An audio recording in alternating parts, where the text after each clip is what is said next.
नमस्कार साथियों, मैं हूं यशपाल और मैं आशा करता हूं कि आप अपनी लाइफ को एंजॉय कर रहे हो, अपनी सेहत, फैमिली और पढ़ाई का ध्यान काफ़ी अच्छे से रख रहे हो। आज है संडे और आज को करते हैं हम रिवीजन। पूरे वीक में जो जो पढ़ा, देखते हैं कितनी चीज़ें याद रही हो, कितनी भूल गए।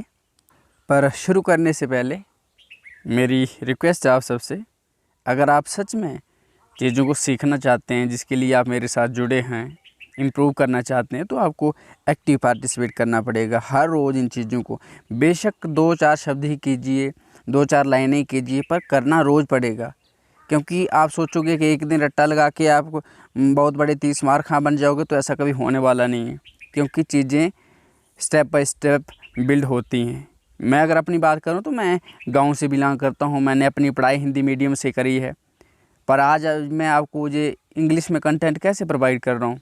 आपको क्या लगता है कि एक दिन में हो गया सब? नहीं भैया, इसके लिए मैंने सालों इन्वेस्ट किए हैं। 4-5-6 साल से भी चीज़ें कर रहा हूँ मैं, स्टेप बाय स्टेप, धीरे धीरे धीरे बढ़ते बढ़ते इस लेवल पे पहुँचा हूँ। तो अभी भी मैं परफेक्ट नहीं हूँ, बस सीख रहा हूँ, आपके साथ साथ सीख रहा हूँ।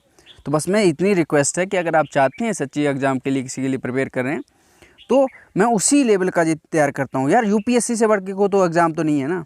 और मैं खुद यूपीएससी एस्पिरेंट हूँ, ठीक है। और उसी के हिसाब से ये चीज़ें बना, ये वोकैबुलरी जो different newspaper, English newspaper, the Hindu editorial वगैरह मैं पढ़ता हूँ, वहाँ से जो मुझे वोकैबुलरी मिलती है तो वही मैं आपके लिए लाता हूँ। तो ये को मजाक थोड़ा ना कर रहा हूँ यार आपके साथ, जहाँ आपका टाइम वेस्ट कर रहा हूँ, जहाँ अपना टाइम वेस्ट कर रहा हूँ। आपके लिए जो 15 मिनट की वीडियो आती है ना, उसके लिए कम से कम मेरे 2-2.5 घंटे जाते हैं। 2-3-4 न्यूज़पेपर पढ़ के वहाँ से जो जो शब्द मुझे अच्छे लगते हैं, मतलब लगता है कि जो एग्ज़ाम में पूछे जा सकते हैं, जो टफ़ होते हैं, वो मैं जहाँ पे लाता हूँ। तो अगर आप सच्ची कुछ जीवन में करना चाहते हैं तो एक्टिव पार्टिसिपेट कीजिए। हाँ, अगर आप टाइम वेस्ट करना चाहते हैं, सिर्फ ऐसे बैंड वैगन का हिस्सा बन के चलना चाहते हैं, तो फिर वो आपकी इच्छा, जैसे करिए। मैं कौन होता हूँ बोलने वाला, पर इतनी रिक्वेस्ट है कि अगर आप सच्ची कुछ इम्प्रूव करना चाहते हैं, सीखना चाहते हैं, तो हर दिन पर एक्टिव पार्टिसिपेट कीजिए। मैं नहीं बोल रहा हूँ कि आपको मैं 30-40 शब्द देता हूँ तो उतने ही करिए, नहीं होते हैं इतने भैया। अब मुझे आदत बन गई है तो हो जाते हैं, पर आपकी आदत थोड़ा ना है अभी, तो इसलिए कोई दिक्कत नहीं है। बस इतना कीजिए आप कि कम से कम 2-4 शब्द हर दिन नए नए सीखते रहिए। तो आप मेरे साथ जुड़े रहोगे तो बहुत सारे शब्द रिपीट होते हैं, तो रिवीजन भी होती जाएगी। तो इसी के साथ शुरू करते हैं। सॉरी अगर किसी को बुरा लगा हो, पर मैं चाहता हूँ यार, इतना टाइम अगर मैं इन्वेस्ट कर रहा हूँ तो मैं आपसे पैसे थोड़ा ना मांग रहा हूँ यार। अपनी लाइफ के लिए इसे यूज़ करो ना, और ग्रो करो, सीखो चीज़ों। अच्छा लगता है जब कोई सीखता है, जब किसी की लाइफ में थोड़ा सा भी मुझे लगता है ना कि यार, कभी किसी इंसान का कमेंट आ जाता है एकदम, थैंक यू सर, इसको कभी बंद मत करना, तो लगता है कि नहीं यार, शायद मेरी वजह से मैं किसी की थोड़ी बहुत हेल्प कर पा रहा हूँ। तो यही चीज़ें, इन्हीं के लिए लोग पैसे देते हैं यार। मैंने 10-12 चैनल देखे हैं ऐसे, जहाँ पर यही चीज़ें प्रोवाइड कर रहे हैं। द हिंदू से एडिटोरियल देते हैं और वोकैबुलरी देते हैं, और वो पेड महीने का कोर्स लेते हैं, पता नहीं कितने पैसे, क्या फीस रखी है उन्होंने, वो देते हैं। और आपको जी चाहिए तो, मुझे एडिटोरियल भी चाहिए तो बताओ ना, मैं कम्युनिटी टैब में पोस्ट कर दूँगा, वहाँ पे भी आपको अवेलेबल हो जाएगा। और शब्दावली भी, तो वोकैबुलरी तो हर दिन मैं उससे लाता हूँ। स्पोकन का भी आपको प्रैक्टिस देता हूँ। तो इसके साथ जो जो चीज़ें सजेशन जो चाहते हैं आप, तो मुझे कमेंट में सजेशन दीजिए, बताइए कि सर ये कीजिए वो कीजिए, तो मैं उसी के साथ चीज़ें आगे चलेंगी। तो शुरू करते हैं। और हाँ, रिवीजन करते ये भी देखना है कि आपने कितनी चीज़ें पिछले वीक में सीखी हैं, कितनी याद रही हैं, कितनी भूल गई हैं। सबसे पहला शब्द है डिसेंटिंग। डिसेंटिंग का मतलब होता है विरोधी, ठीक है। किसी का विरोध करना, किसी के साथ एग्री नहीं होना, उसको बोलते हैं डिसेंटिंग, जहाँ डिसेंट। अगला शब्द है यूनानिमिटी। यूनानिमिटी का मतलब होता है सहमति।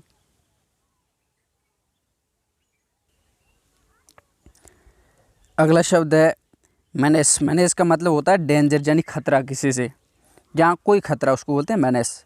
अगला शब्द है इंसिनुएशन। इंसिनुएशन का मतलब होता है इम्प्लीकेशन, सजेशन, जहाँ इसका सीधे शब्दों में बता दूँ, कटाक्ष करना किसी पे व्यंग्य करना, किसी पे ताना कसना, ये ना होता है ना, कुछ किसी के प्रति कह देना, तो उसको बोलते हैं इंसिनुएशन। अगला शब्द है कलोनियल। कलोनियल का मतलब होता है औपनिवेशिक, यानी कोई कंट्री किसी देश को क्या बनाती है, अपनी कॉलोनी बना देती है, जैसे ब्रिटेन ने इंडिया को बनाया था, भारत को बनाया था। अगला शब्द है डेफरमेंट।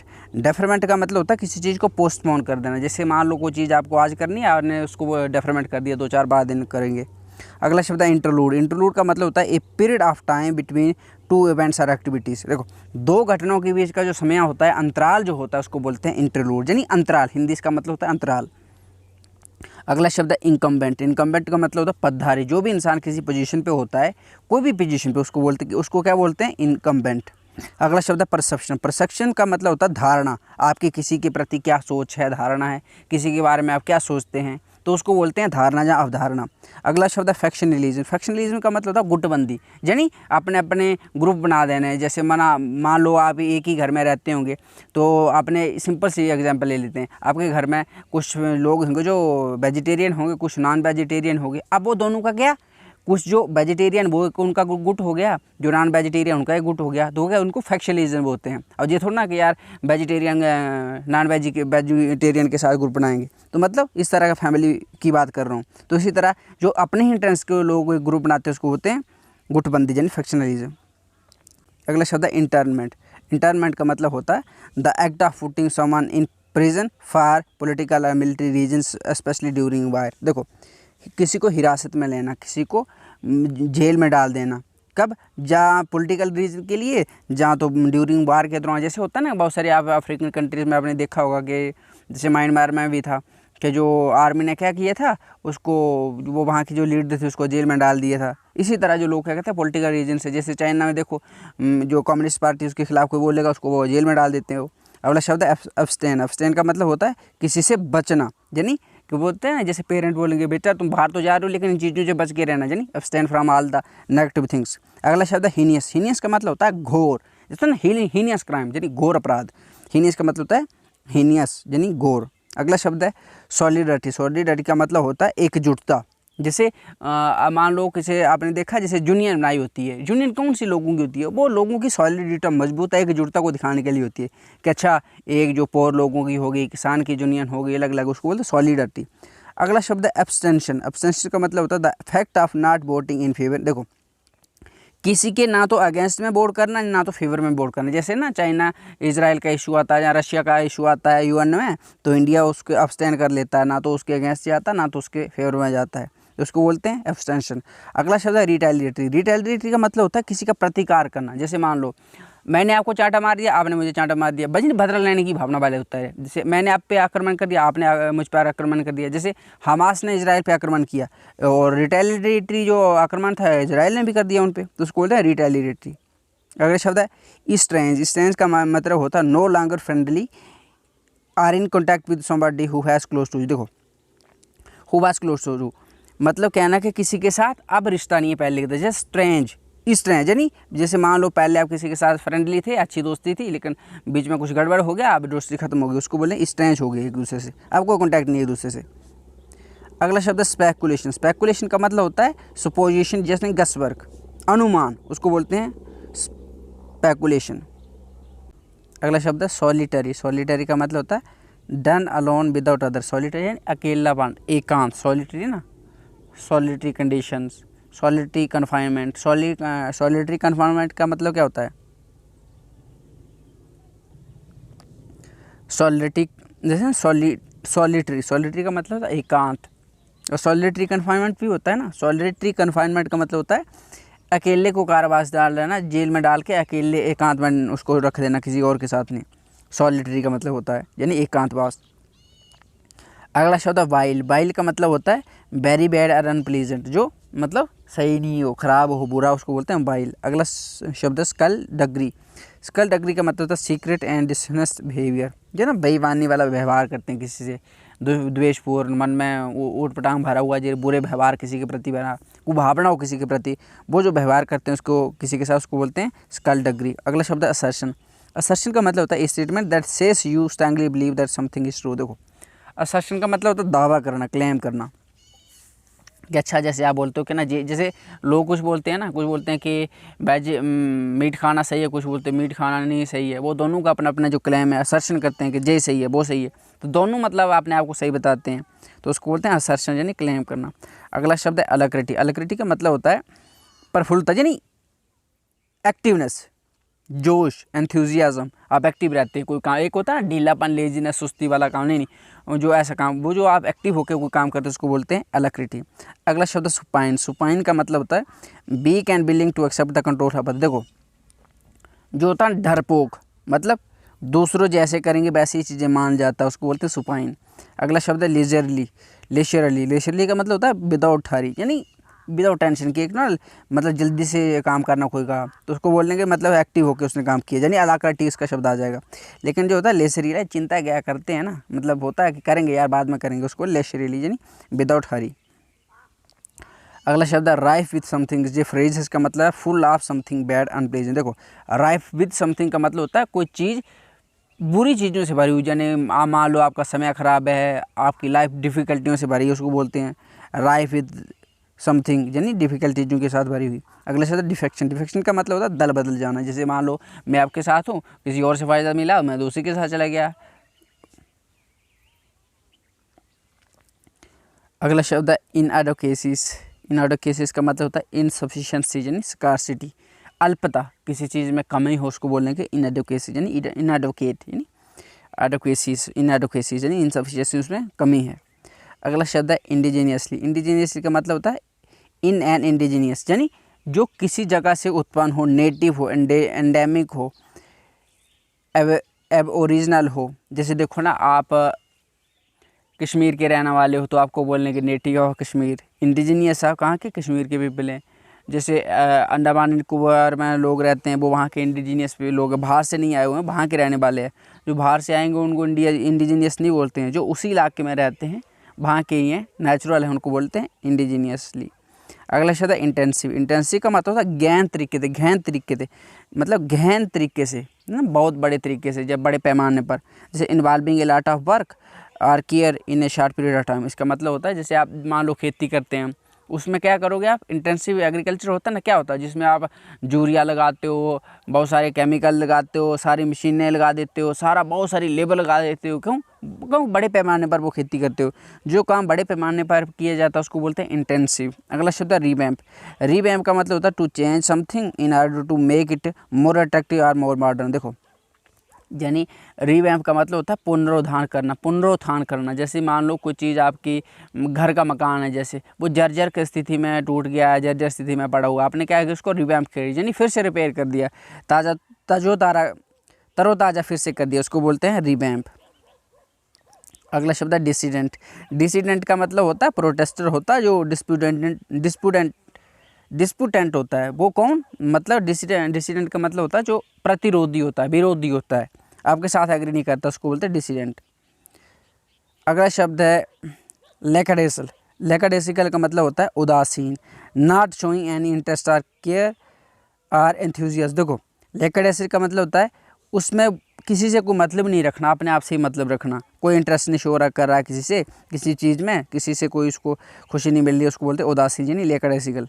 अगला शब्द है टेलिंग। टेलिंग का मतलब होता है विद स्ट्राइकिंग और रिवीलिंग इफेक्ट, यानी प्रभावशाली ढंग से आप कोई चीज़ बताते हो ना एकदम अच्छे से तरीके से, जोर के साथ, दावे के साथ, उसको बोलते हैं टेलिंगली। अगला शब्द है स्ट्रिंजेंट। स्ट्रिंजेंट का मतलब होता है वेरी स्ट्रिक्ट, जो बहुत कठोर है, उसको बोलते हैं स्ट्रिंजेंट। अगला शब्द है रीट्रेटर। रीट्रेटर का मतलब है to repeat an opinion, statement etcetera, किसी चीज़ को बार बार रिपीट करना, दोहराना, उसको बोलते हैं रीट्रेटर। ठीक है। अगला शब्द है रेजिम। रेजिम का मतलब होता है शासन, गवर्नमेंट, किसी ए पार्टिकुलर गवर्नमेंट और सिस्टम और मेथड ऑफ गवर्नमेंट। देखो रेजिम का मतलब होता है शासन, कौन सी कंट्री में कौन सा शासन है, रेजिम है। जैसे अभी बीजेपी की बोल सकते हैं रेजिम है, उसको बोले शासन। अगला शब्द है हाक वैक। अगला शब्द है हार्क बैक। हार्क बैक का मतलब होता है मेंशन और remember something from the past, past को याद करना, पास्ट की स्मृति आना, उसको बोलते हैं हार्क बैक। जैसे मान लो पास्ट में आपके साथ कोई अच्छी चीज़ हुई थी, अभी आपको उसकी मेमोरी आ रही है, बहुत अच्छा फील हो रहा है। पास्ट में कोई चीज़ बुरी हुई थी आपके साथ, उसको अभी में याद करके बुरा फील कर रहे हो, तो ना किसी पास्ट की जो चीज़ें याद आए उसको बोलते हैं हार्क बैक। अगला शब्द है हेसनिंग। हेसनिंग का मतलब होता है जल्दी करना, है ना, खरिया मतलब जल्दी करो, हेसनिंग।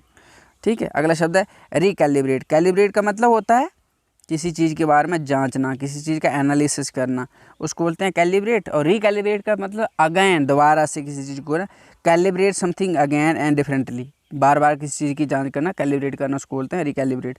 अगला शब्द है पाल्पेबल। पाल्पेबल का मतलब होता है प्रत्यक्ष, जो चीज़ स्पष्ट दिखती है, यानी एक्सप्लिसिट है। एक होती है ना इम्प्लिसिट, यानी वो दिखाई नहीं देती, अव्यक्त है बीच में, लेकिन एक होती है पल्पेबल, यानी दिखाई दे रही है, आपको महसूस कर सकते हो उसको, उसको क्या बोल सकते हैं, पल्पेबल। अगला शब्द है बटरस। बटरस का मतलब होता है किसी को सहारा देना, सपोर्ट देना, उसको बोलते हैं बटरस। अगला शब्द है विगोर। विगोर का मतलब होता है स्ट्रेंथ, एनर्जी। जैसे ना आपके अंदर एनर्जी, जैसे आप जवान हो तो आपके अंदर एनर्जी है, उसको कहते हैं आपके अंदर विगोर है। जब आप बूढ़े हो जाओगे तो आपके अंदर कुछ बचेगा नहीं, तो उसको बोलेंगे विगोर नहीं है, मतलब स्ट्रेंथ नहीं है। अगला शब्द है डिस्कंसर्टिंगली। इसका मतलब होता है आश्चर्यजनक, चिंताजनक। जो चीज़ या शोक जनित हो, कोई चीज़ आपको परेशान करने वाली हो, डिस्टर्बिंग हो, उसको बोलते हैं डिस्कंसर्टिंगली। अगला शब्द है जियोपार्डी। जियोपार्डी का मतलब होता है डेंजर आउला, खतरे में डालना, यानी हार्म, फेलियर। सिंपल सा मतलब इसका जियोपार्डी का मतलब होता है खतरे में डालना किसी चीज़ को। अगला शब्द डिटेंशन। डिटेंशन का मतलब होता है the act or fact of detaining or holding back. देखो किसी को क्या करना, डिटेन करना, हिरासत में लेना, उसको बोलते हैं डिटेंशन। जहाँ डिटेंशन का मतलब होता है होल्ड बैक, यानी किसी को पकड़ के रखना, आगे अवरोधन, किसी को आगे बढ़ने नहीं देना, उसको बोलते हैं डिटेंशन। अगला शब्द है डिपोर्टेशन। डिपोर्टेशन का मतलब होता है to force someone to leave a country. किसी को अपना देश छोड़ने के लिए मजबूर कर देना या भगा देना, उसको बोलता है डिपोर्ट कर देना। अगला शब्द स्ट्रैंडेड। स्ट्रैंडेड का मतलब होता है फंस जाना, कहीं फंसा हुआ। स्ट्रैंड का मतलब होता है फंस जाना कहीं, और स्ट्रैंडेड का मतलब हुआ कहीं फंसा हुआ, असहाय जिसको बोल सकते हैं। जैसे मान लो कहीं बाढ़ आई, कुछ लोग फंस गए, उनको क्या बोलेंगे, स्ट्रैंडेड। अगला शब्द है आउटबीट। आउटबीट का मतलब होता है मात दे देना किसी को, मतलब किसी को चतुराई से उसी किसी काम में मात दे देना। जैसे मान लो मेरा और आपका कंपटीशन लगा किस चीज़ में, आप मुझे हरा दिया, मतलब आपने मुझे मात दे दी, उसको बोलते हैं आउटबीट करना। अगला शब्द है स्किर्मिश। स्किर्मिश का मतलब होता है झड़प, झगड़े जो लोगों के बीच होते हैं ना। मान लो गाड़ी में जा रहे लोग, सीट के लिए झगड़ा कर दिया, छोटे छोटे झगड़े हो गए, तू मैं करके जो गया, उसको बोलते हैं स्किर्मिश। अगला शब्द है अंडरमाइन। अंडरमाइन का मतलब होता है टू मेक समथिंग वीकर, किसी को कमज़ोर आंकना, किसी को अपने से कम आंकना, जानने वाला तू क्या यार कुछ भी नहीं है ना, तो उसको क्या बोलेंगे, अंडरमाइन करना किसी को। अगला शब्द है अग्रीव्ड। अग्रीव्ड का मतलब होता है जो पीड़ित हो। जैसे मान लो आपके साथ कोई गलत काम हो गया, तो आप पुलिस थाने में चलेगी, पुलिस थाना और आपके साथ क्या गलत काम कर रही है, तो उसको क्या बोलेंगे, पीड़ित। यानी आपके साथ आप ऑलरेडी अग्रीव्ड हो, पीड़ित हो, फिर आपके साथ और अत्याचार हो रहा है, उसको बोले अग्रीव्ड। अगला शब्द स्टाइमी। स्टाइमी का मतलब होता है हिंडर, ऑब्स्ट्रक्ट, किसी के चीज़ को बाधा को। स्टाइमी का मतलब होता है हिंडर, किसी के लिए बाधा बनना, किसी को कोई काम करने से रोकना। जैसे मान लो अगर मैं आपको स्टाइमी कर लूँ तो मतलब क्या हुआ, मैं आपको आगे बढ़ने से रोक रहा हूँ। अगला शब्द है प्रूडेंट। प्रूडेंट का होता है बुद्धिमान तरीके से, विवेकपूर्वक कोई काम करना, उसको बोलते हैं प्रूडेंट। अगला शब्द है डेलिब्रेट। डेलिब्रेट का मतलब होता है जानबूझकर आपने कोई काम किया, कोई गलती की। एक होती है ना अनजाने में गलती हो जाती है, एक वो होती है जो आपने जानबूझकर की हो, जो जानबूझकर की हो उसको बोलते हैं डेलिब्रेटली। अगला शब्द है एमिनेट। एमिनेट का मतलब होता है टू प्रोड्यूस और शो समथिंग, मतलब टू प्रोड्यूस और शो समथिंग, किसी चीज़ को क्या करना, पैदा करना, या शो समथिंग। एमिनेट मतलब जैसे होता है ना एमिशन, एमिशन माने निकासी, किसी से निकलना, कोई चीज़ उत्पन्न होना। एमिनेट का भी मतलब होता है। अगला शब्द है रेट्रोग्रेड।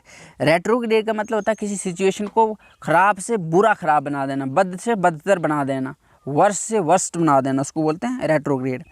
अगला शब्द है क्रॉनिकल। क्रॉनिकल का मतलब होता है record a series of events in A factual detail में। देखो क्रॉनिकल का मतलब होता है चीज़ों को ऑर्डर वाइज लिखना। जैसे मानो पहले क्या आएगा, एक के बाद क्या आएगा, दो के बाद क्या आएगा, तीन। इसी तरह से चीज़ें जैसे जैसे होती जाती हैं उनको वैसे ही नोट डाउन कर लेना, ताकि एक ऑर्डर वाइज चीज़ें हों। ये नहीं है कि अच्छा कुछ जो चीज़ कल हुई थी आपने, और जो कल हुई थी उसको आपने बाद में लिख दिया, जो परसों हुई थी उसको पहले लिख दिया, तो वो डिसऑर्डर हो गया, उसको बोलते हैं वो क्रॉनिकल नहीं होगा, इसके अपोजिट हो गया। लेकिन जो ऑर्डर वाइज होती है उसको बोलते हैं क्रॉनिकल।